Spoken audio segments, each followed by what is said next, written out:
1,200 miles off the coast of New England, is one of the richest fishing grounds on Earth. The Grand Banks. Yeah, baby. Home to brutal weather and unpredictable seas. This is where the perfect storm exploded. Over the years, thousands of lives have been lost here. Yet every fall, a few brave fishermen risk everything as they sail these deadly waters in search of giants.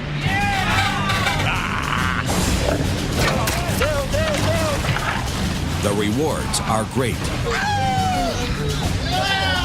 The risks, even greater. Watch out! This is gonna be fun! It's a gamble where lives are on the line. Watch out, watch out! Go, go, go, go!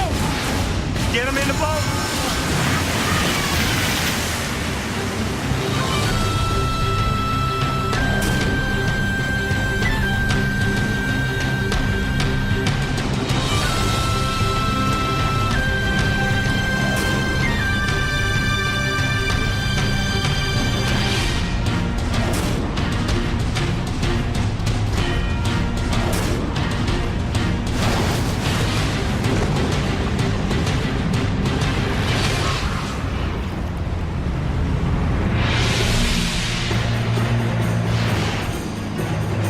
New Bedford, Massachusetts, America's largest commercial fishing port.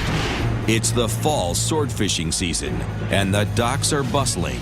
This time of year is make or break for the fishermen, and each crew is racing to get out to the Grand Banks before the fish are gone and the winter storms take over.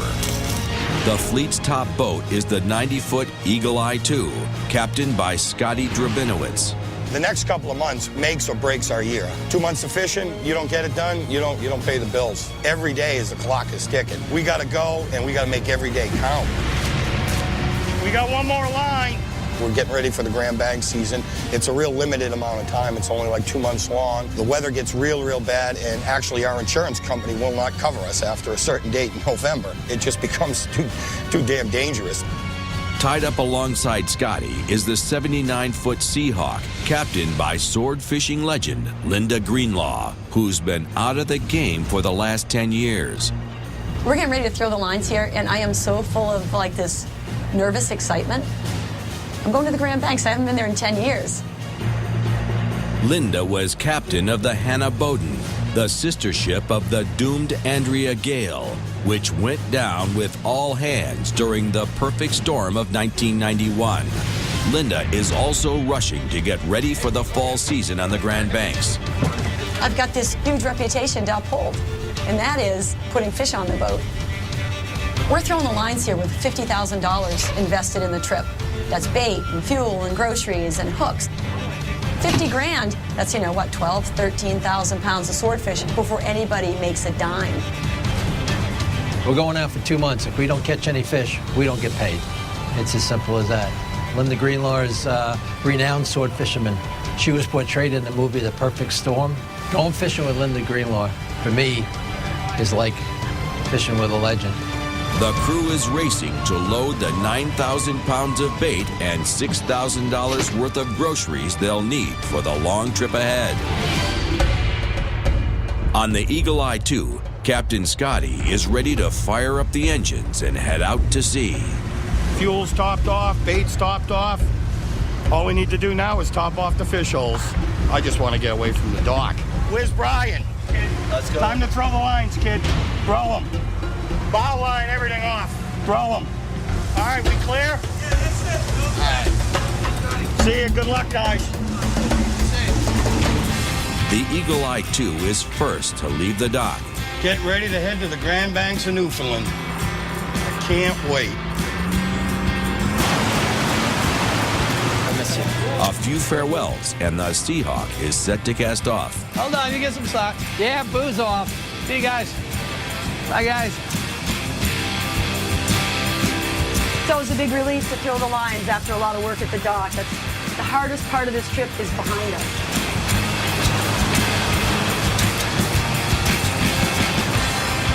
Eagle Eye II, outbound.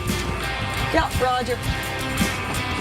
For the next 2 months, the crews will be working nonstop, putting their lives on the line in the most grueling conditions imaginable, trying to fill their boats with over $250,000 worth of fish. But first, they must make the 1,200-mile journey to the fishing grounds, a 5-day steam under the best of conditions. On the Seahawk, pressure is already on. For the last 6 months, she's been in dry dock. The crew worked frantically to restore her in time for the season. We don't know exactly what we're getting ourselves into by leaving the dock with the Seahawk. Unfortunately, the last captain passed away aboard the boat. The boat's been sitting out of water for at least 6 months, and when that happens, things on a boat start to fall into a state of disrepair.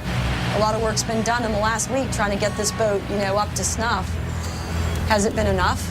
I don't know. We will soon find out. A trip already fraught with danger is now even riskier for the Seahawk crew as they head for deadly waters in a completely untested boat. 600 miles to the northeast, the Big Eye has arrived at the old fishing port of Trepassey, Newfoundland to pick up supplies. My name is Chompers. I'm the captain of the Big Eye. We're not here to make friends. We're in it for us. We don't care. We'll work against you. We're going to get ours. Chompers has a reputation throughout the fleet as a desperate man willing to go to any lengths to catch fish. This attitude hasn't won him any friends. The guy on the Big Eye has a reputation of being a little bit more cutthroat, a little bit more underhanded and sneaky. Chomps, he's pretty aggressive too. He knows what's going on. He likes to get in on it. Sometimes his aggression pushes the envelope a little bit too far.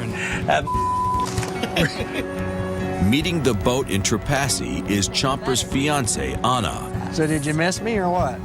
Yeah, I miss He you. may be the captain, but she owns the boat. We first met when Chris used to work for my dad. He had a long line boat. Ever since I was little, he just caught my eye. We've been together for 4 years now. We've been pretty happy. 6 years. 6 years, excuse me. Each trip cost me $25,000 just to go fishing. So in a real short period of time of me going backwards for a month, I'll be out of business. I won't be able to go back fishing. Really, one trip would break us. The bank don't care about your sad story. They want their money every month. There we are. Bye. Bye. It's kind of difficult saying goodbye sometimes for her. For me, I just got to go. I know what I got to do. I never like to see him go. I'm used to it, but that doesn't make it any easier. That's why I've never watched the movie The Perfect Storm. I don't want to see boats sinking. I don't want to think about boats sinking. Based out of Wanchese, North Carolina, Chompers and his crew of rebels fish the coastal waters, leaving the Grand Banks to the bigger boats. With no competition, Chompers is confident he'll be able to fill his hold in these shallow waters. We want to catch them. We're going to. That's why we do what we do. Woody, he's my youngest brother. Not always focused on his job. I think he takes it for granted by having his brother for captain. Now, Woody, look at me. Look at me. Yeah. Get that line off the deck. Mr. Weeks, John Weeks, he's 62 years old. He's different than most because he's always got a good attitude. Chompers also has a greenhorn on board, a guy he never met until they set out to sea. My girlfriend Anna found the new greenhorn, Matt, and I'm a little skeptical about Anna finding me a crew member. We'll see how he does. Last night, the Big Eye laid out 30 miles of floating mainline with 1,000 baited hooks attached. A good return would be around 30 swordfish. Swordfish can grow to 14 feet and weigh up to 1,400 pounds. Their distinctive sword-like bill helps them cut through the water at speeds of 50 miles an hour. The bill is also used to slash and stun its prey. Fishy, fishy, fishy, fishy. Their speed and strength make these fish fierce fighters when caught. Nothing. I'm not going to give up until the last beaver is in the boat. Well, we got back there? Oh, he's just a baby. I'll grab him one hand. It's not profitable for me to bring in small swordfish to sell. We've hauled 500 hooks for one fish. Not good for morale. We need to at least get 1,000 pounds a day to keep us in business. So far, the trip has been a disaster for Chompers and the Big Eye. They've been at it for 5 days, and they have less than 1,000 pounds in their hold. For Chompers and his crew, this could lead to ruin. I'm not going to be able to pay my crew. I'm not going to be able to pay my house payment. I'm not going to be able to pay the boat insurance, and I'm going to be done. Coming up, Chompers' first catch is his deadliest. Mako! And aboard the Seahawk, a blown engine leaves the crew adrift.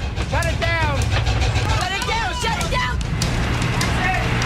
We're not going anywhere like this. We're adrift.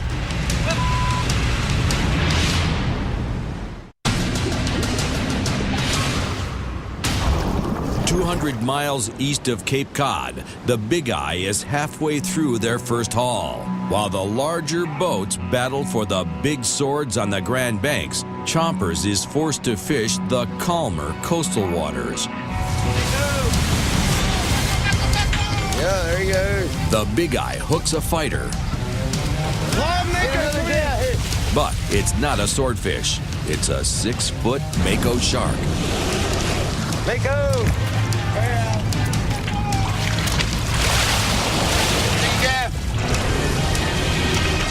Sharks are always a problem when fishing off the banks. They're drawn to the bait, and if hooked, must be carefully set free. Put him on his leash, Bubba.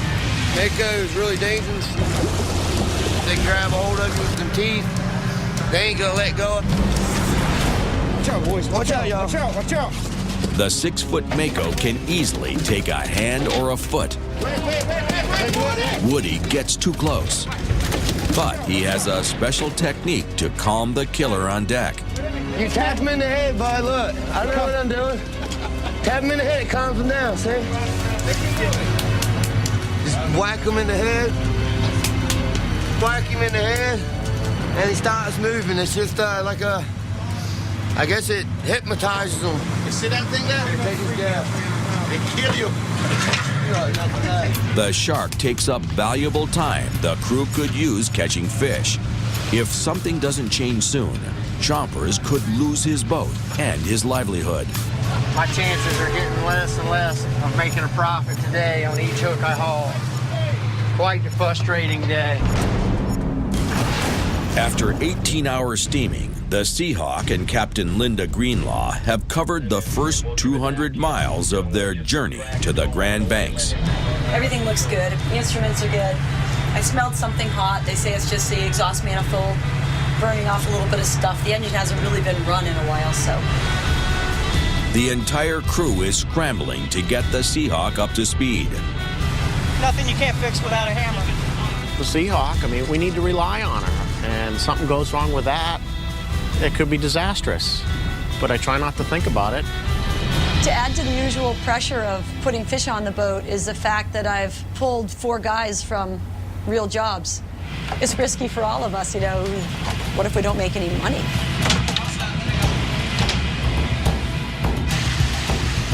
Down in the engine room, Tim's keeping a close eye on the newly rebuilt engine.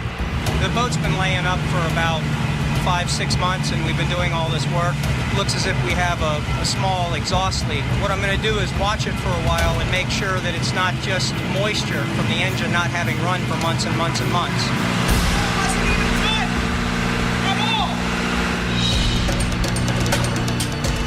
We might be all right.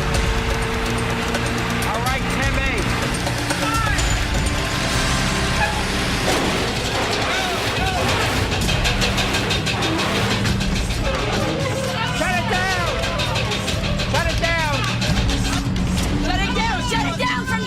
Can't shut it down from up here.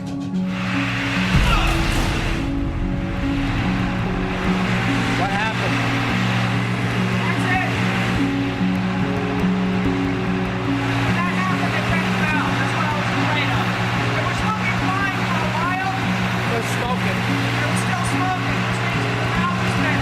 We're not going anywhere like this. We're adrift. Yeah. The generator is still running, so the Seahawk has electricity, but no engine power. It's a big ocean, and I sure feel insignificant right now drifting around. The main engine has thrown a rod, and there's no way to fix it at sea. Dead in the water, Linda makes a desperate call to the closest boat, fellow sword fisherman Scotty Drabinowitz on the Eagle Eye 2. Come in, Scott. Come in, Scotty. Coming up, a distress call Come in, Scotty. forces Scotty to choose between the fish and a friend. We lost a cylinder, so we're just drifting here. That's 165 miles. That's over a day, so, oh boy. And Chompers makes a risky move. I'm gonna run out to the Grand Banks, make me a few sets, try to get lucky. I could easily lose my boat. Going on the Grand Banks is going to hell.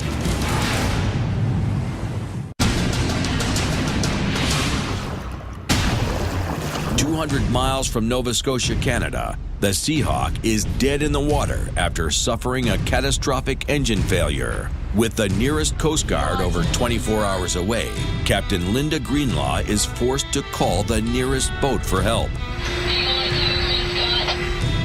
The Eagle Eye 2 under Captain Scotty Drabinowitz. Come in, Scotty. Come on, Linda.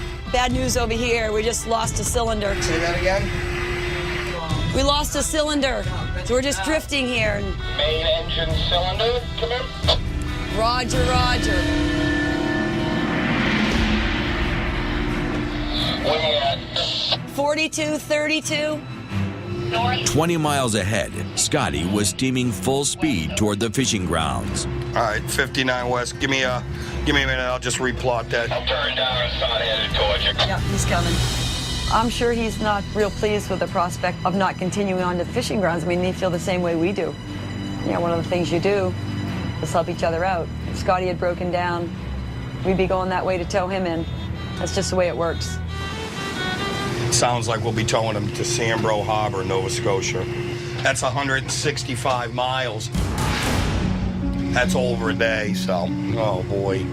This detour to help the Seahawk will cost him valuable fishing time. That means money out of his pocket. This truly sucks here. This is like, you know, the worst thing that could happen. We're never going to get to these fishing grounds here and get our trip started. Holy moly.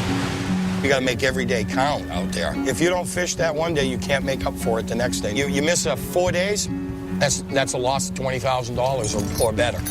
Holy moly, this is, I mean, sucks. In preparation for their rendezvous with the Seahawk, Scotty gets his crew started rigging a tow line.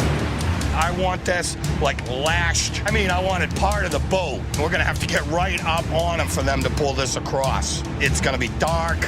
You know what I mean? This is going to suck. All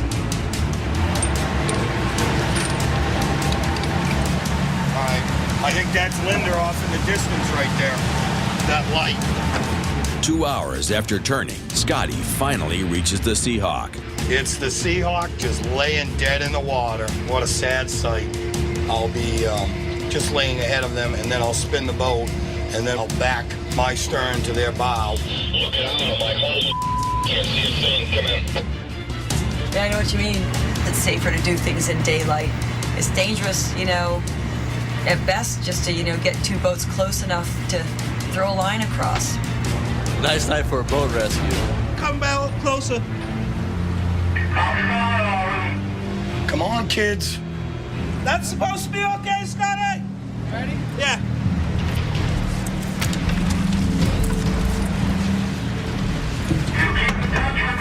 Yeah, I got the line.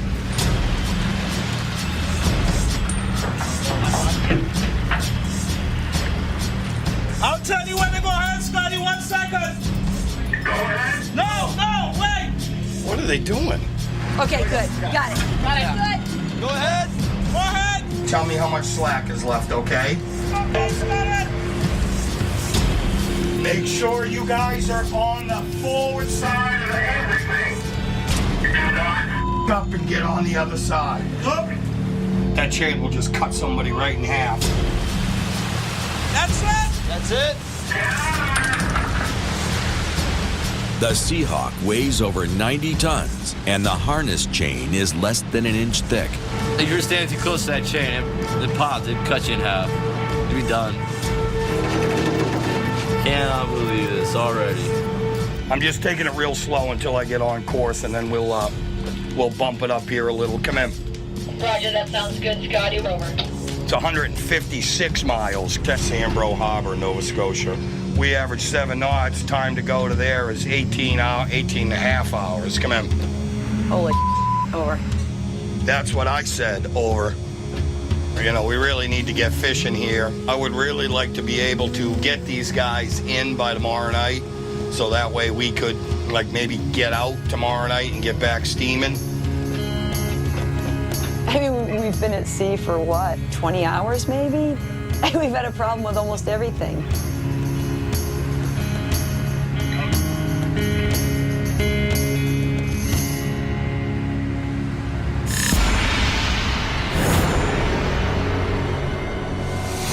Miles to the southwest is the Big Eye. Captain Chomper's luck hasn't gotten any better. Pretty bad time of year right now, but fishing's really horrible, and I've just had enough of it. I'm tired of not catching that bunch of fish and destroying my gear. Desperate, the captain plans a drastic move. He calls his crew together. Our fishing ain't been so good, I guess y'all figured that out. We're going to turn the boat around, go right back out to the tail of the banks, and fish the October moon. The Big Eye will travel 800 miles away from the safety of the coastal waters to drop their lines in the deadliest fishing grounds on Earth. I'm going to run out to the Grand Banks, make me a few sets, try to get lucky. This is John Week's first trip aboard the Big Eye, but this 62-year-old fisherman knows the banks all too well. Going on the Grand Banks is going to hell. My experience is over 30-something years, and I've been going to the Grand Banks almost every year, and I do trust and hope that this little fiberglass boat could bear it, and I hope that everybody will be safe up here. At 55 feet, the little fiberglass Big Eye is half the size of most steel-hulled Grand Banks boats. She's not built to take the brutal fall weather on the banks. Very big gamble, very big gamble. I could easily lose my boat. That's one of my worst nightmares, but I had no choice. I have to go. Coming up. Keep the boats as lined up as we can without colliding here. A mid-sea transfer in stormy weather.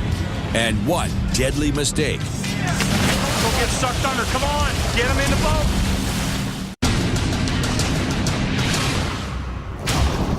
"20 miles off the Canadian port of Samboro, the Eagle Eye 2 under Captain Scotty Drabinowitz is towing its crippled comrade, the Seahawk. This is the Eagle Eye 2, standing by 1614 out. I feel a lot better knowing that Linda's going in to get fixed up. You know, it's a big responsibility, since not only am I responsible for this boat, but while I'm towing the Seahawk, I'm responsible for that boat as well. Scotty has already wasted 24 hours helping out the Seahawk. What the am I doing out here? Now he's ready to turn them over to the Canadian Coast Guard. That white light might be him. Eagle Eye 2, Sambro. Eagle Eye 2, channel 68. You want to let go of the tug? We'll be alongside you there in a few minutes. Thank you very much, Cutter Sambro. Seahawk, Eagle Eye 2.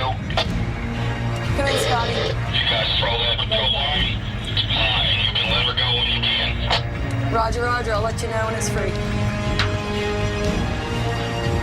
He's going to be rid of us in about 2 minutes, and he's quite excited about that. Throw that ball over. Let it go. All right. Thanks, guys. Hurry up! We're drifting into the Seahawk. Thanks, Scotty! Thanks, Scotty. See you out there. This will be the Eagle Eye 2. Good luck, Linda. Thank you so much, Scotty. I owe you big time. Nobody's happier than Scotty to see that boat, because he gets to see the end of us for a while. Let it go.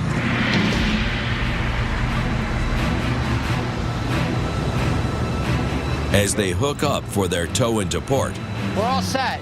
the crew of the Seahawk hopes their engine can be quickly fixed, or their season will be over before it begins.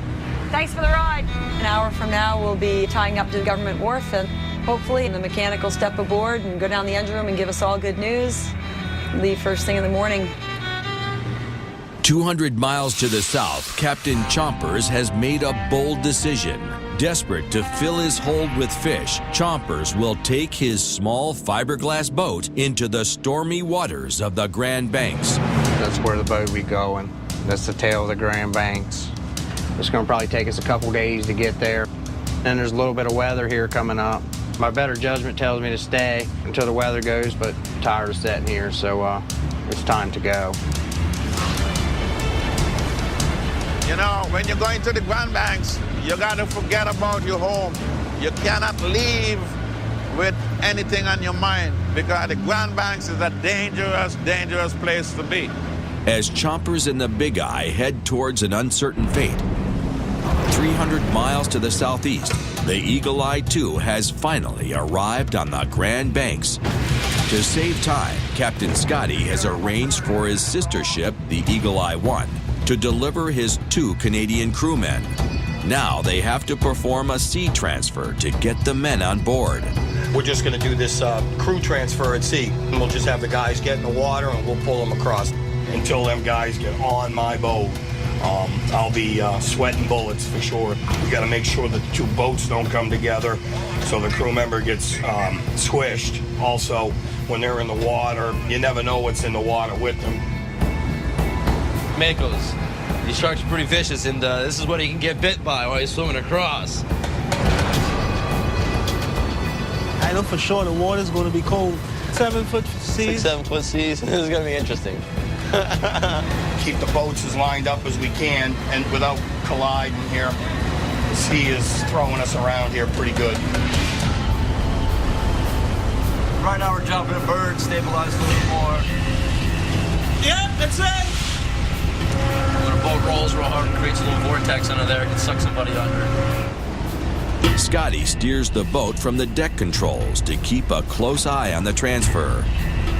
The boat's really rocking and rolling. What I'm more concerned is the guys getting in between the boats and getting crushed. He's got a survival suit on. How you doing?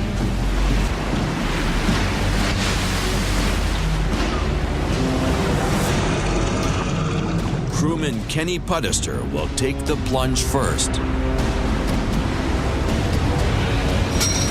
There you go. We're just transferring the guys now. The life raft? Left ring out.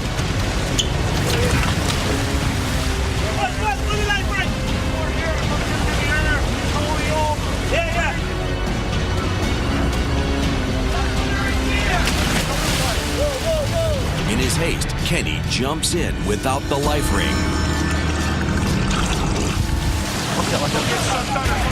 Get him in the boat. Coming up, a mid-sea transfer becomes life or death for one crewman. And the Eagle Eye II finally starts fishing. Come on, fishy. But their season may be over before it begins. Scotty, I don't think you want to see this. It's like damn hurricane. Worst case scenario, you can die. 70-foot seas.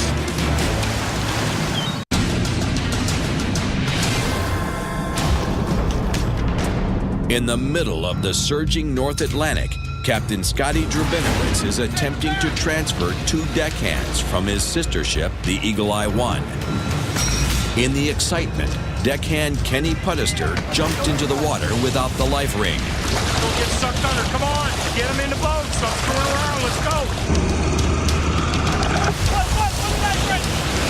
Hey.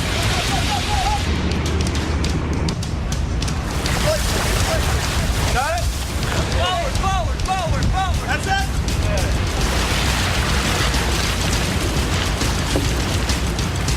You got it.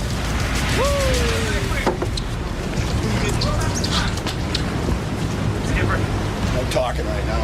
Great. The second deckhand, Atlee Blell, locks onto the life ring with an iron grip. Okay. Pull.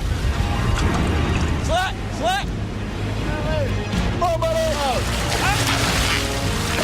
Forward, Scotty.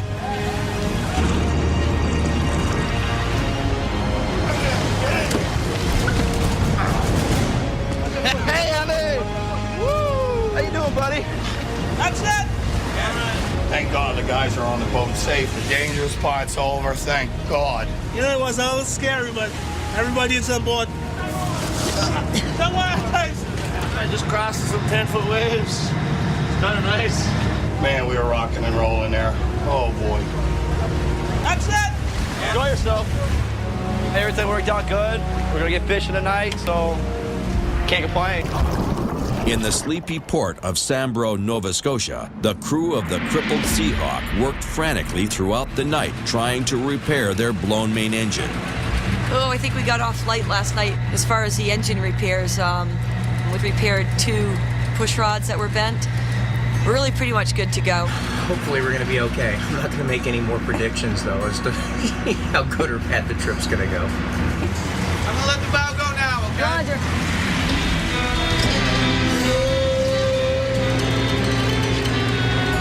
You know, here we are, and it's another beautiful day. The crew is once again happy. It's been like a roller coaster so far. The Seahawk is yet to drop their first hook, and it's still a 3-day steam to the Grand Banks. 600 miles to the east, the Eagle Eye 2 finally reaches the fishing grounds after a 24-hour detour. It's definitely time to get the hooks in the water. I'm sick of riding, sick of towing boats. It's going to take us $40,000 of fish before we make penny one. We're definitely in the hole. Captain Scotty and the crew of the Eagle Eye 2 will set out a main line that will stretch for 40 miles. In all, they will be fishing with 1,000 hooks. Right now, we're just getting the main spool ready. That's good, Brian. It's good? Yeah. This is our bait. It's Atlantic mackerel. They're no good to eat, but swordfish like them. That's important. On a longline boat, the captain's most important role is finding the fish, and there's no one better than Captain Scotty. This is our water temperature gauge right here. This is what we use to see the sea surface temperature. There's no prescribed temperature where they are. But when you find them, you need to be able to stay with the temperature that they're in. They're fishing on the edge, the thermocline edge, where the warm water and the cold water come together. The thermocline is the place where cold currents pushing down from the north collide with warmer currents sweeping up from the south. In the winter months, the fish are attracted to the edge where the currents meet. That's where all life gets squished together. Plankton, bait fish, and predatory fish, and that's what we're after. The predatory fish, swordfish, tuna. Off we go. In the water, good! Yeah, man. Woo! Keep your fingers crossed. We're set of the season. First hook of the season. Hopefully we'll be a big fish on it tomorrow. Come on, fishy. Come on, fishy. Before leaders, we got to throw a buoy, volleyball, beeper. Got to keep that main line floating. And this is just like a giant fishing reel. It's set in freeze pool, and it's just going to keep letting out line, until we're done setting. We're fishing, and that's the main pod right now. I'm pretty happy. Every few seconds, the crew baits a leader, clips it to the main line, and throws it into the sea. It's better baited by the tail like this with most of the swordfish work. We work the head first. They'll repeat the process 1,000 times until the entire main line is set. That noise in the background is a beacon going off. It's a radio beacon buoy. We set out 10 of them a night. It enables us to find them. Beeper! It will take the crew 5 hours to pay out all the gear. When they've set the last hook, they will disconnect from the line and let it drift overnight. As Scotty sets out their first line of the season with hopes of hauling back riches, a call comes in on the radio. Scotty, I don't think you want to see the coming hurricane. Come on. Where? From Newfoundland all the way back to Long Island. It's like a damn hurricane. Oh, fun, fun, fun. Come on the 5-day forecast, but there may be a pretty significant storm coming. We need to fish as much as we can before this storm, get as much fish on the boat as we can. Worst case scenario, you can see up here, you can die. 100 knots of wind, 70-foot seas. We're definitely praying we don't see any of that. So far, the Eagle Eye 2 leads the season with 6,000 pounds in their hold. The Big Eye is struggling with just 700 pounds, while the Seahawk has yet to land a single fish. It's been a slow start for most of the fleet, and the clock is ticking. Coming up, Chomper's big gamble turns into a deadly risk. Coming to the Grand Banks this time of year is a little drastic for me. The scared money never wins, so I'm going to take the gamble. And getting a monster out of the water and onto the deck. Wait, stop! We're fishing, boys! Yeah! That's what I'm fishing, yeah, baby.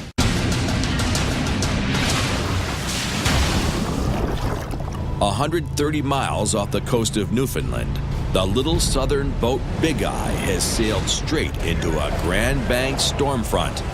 For desperado Captain Chompers, it's a bold move, one that could be his last. Hi-ho, off to work I go. The Grand Banks is one of the most resourceful sword fishing areas on the whole eastern seaboard. As far as going to the Grand Banks this time of year, it's a good chance that we could get hurt.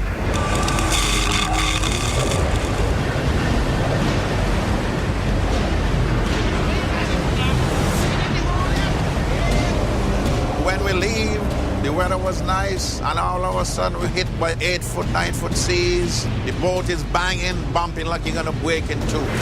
The swell has increased to 15 feet, and the winds are howling at 50 miles an hour. The crew races to secure anything loose on deck. Coming to the Grand Banks this time of year is a little drastic for me and my size of my boat, but scared money never wins. I'm going to take the gamble. 150 miles to the east and out of the storm's path is the Eagle Eye 2. Our very first set. We got a lot of hooks to go here. Captain Scotty and his mates are hauling in a 40-mile line that they set last night. First haul back of the season. Hopefully we get something on our lines here. We've just started, and might have something right here.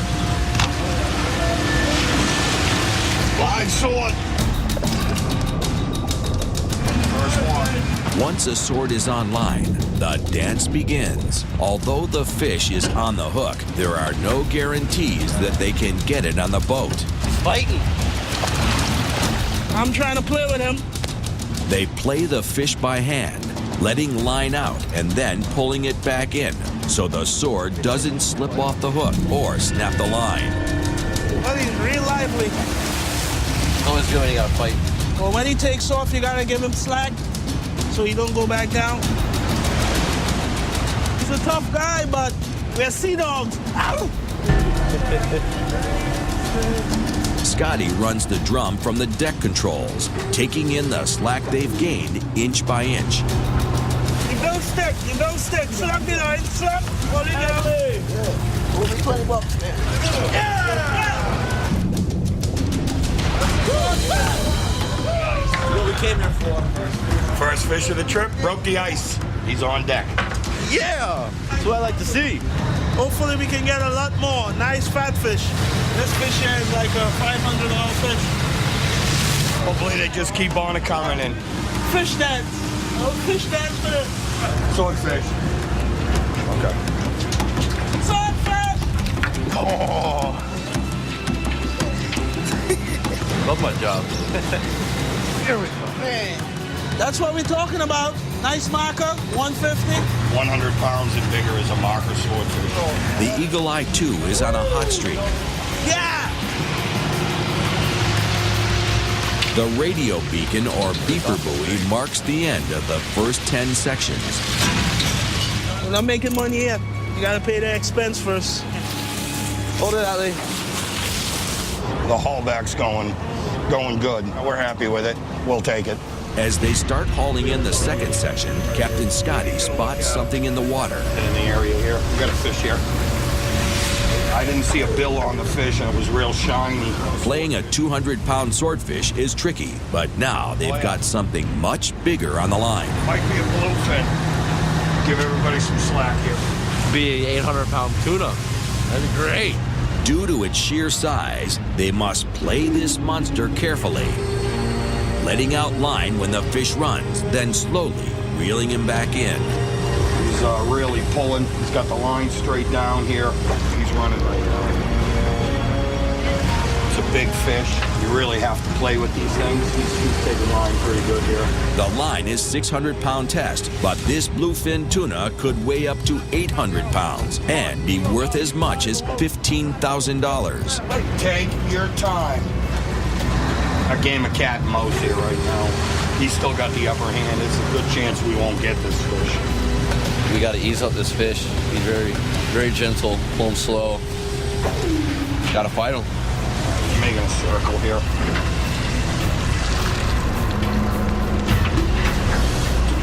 Yeah, we're gonna be here a bit.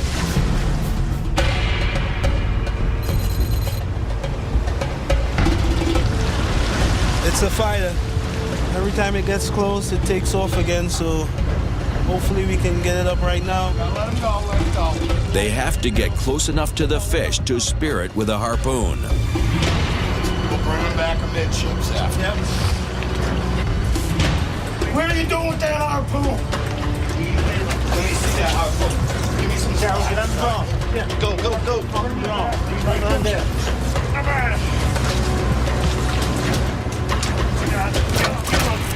Got him. Scotty gets a harpoon in the fish, but this battle has just begun. Don't wait, buddy. All right, now we're gonna need to secure him. Hey, what? Don't worry, we got him down. Hey, slap! Okay, never mind. That's a hungry. No, I don't like that arrow. I don't like him. More forward, Kenny. Watch it. Up slow. Come on, Ali. Up slow. Well, Ali, go ahead. Diablo. Yeah. Woo. We got him. Yeah, baby. Woo. Yeah. Scotty, can you please? Easy, big buddy. Yes. Good. Scott, that's great fishing. Yeah, baby. That's how you fight them. What a battle. Holy. This is why I fish right here. We fought this guy for 3 hours, and now he's up and he's ours. It's worth more than money. You don't see fish like this every day. He's a real good fish. Well worth the battle.